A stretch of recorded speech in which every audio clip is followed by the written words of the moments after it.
Hi, it's Amber Ladley from Happily Upcycled.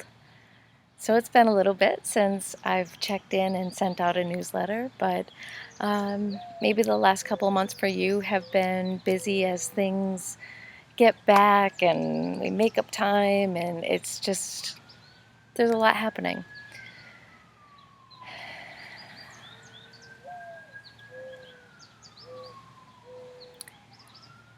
But here we are.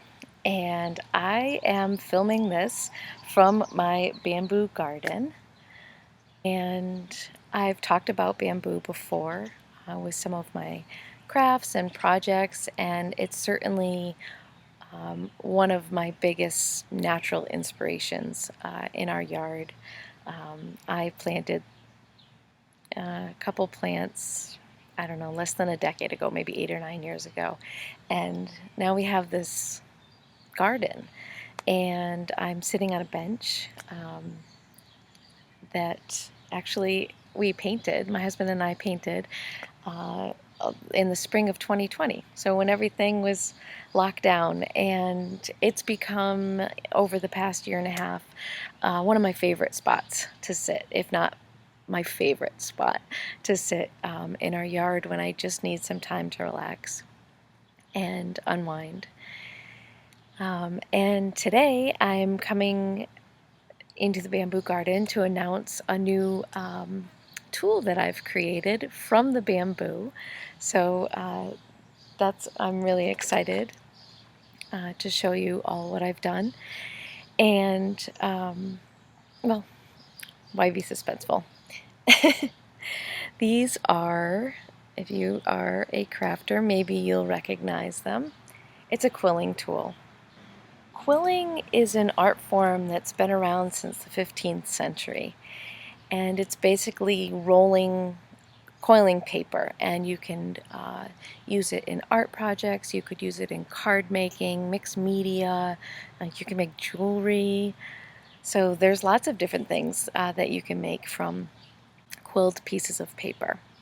So this is actually an art form that I maybe tried about 4 or 5 years ago, and I fell in love with it every time I do it.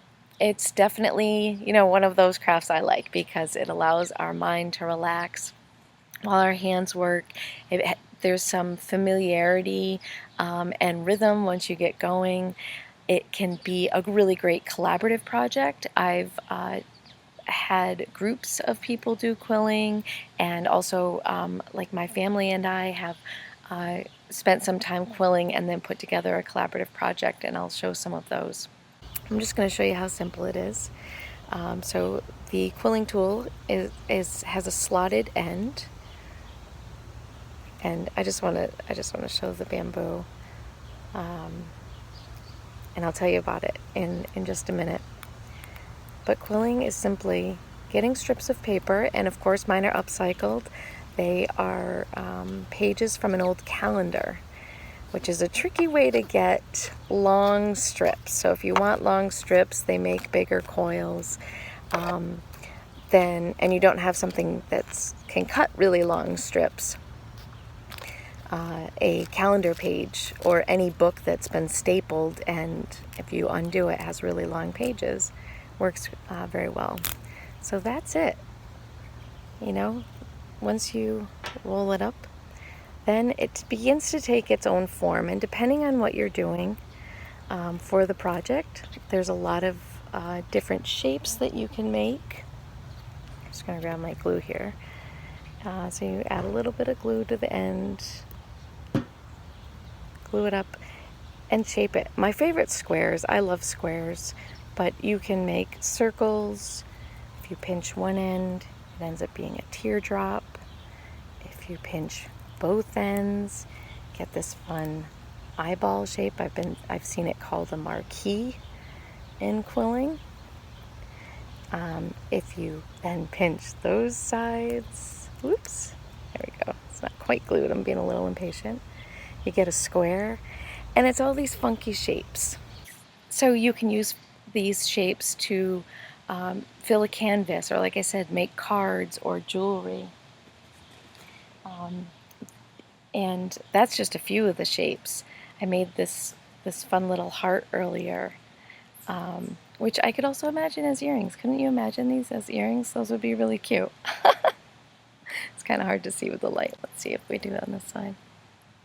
You get the idea. So yeah, I'm going to be adding these quilling tools to my shop. Now I will just tell you a little bit about the process of the bamboo.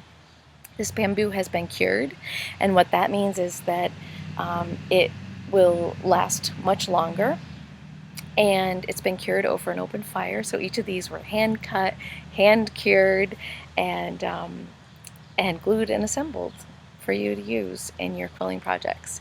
So I hope you'll give quilling a try, and certainly if you have any questions, contact me.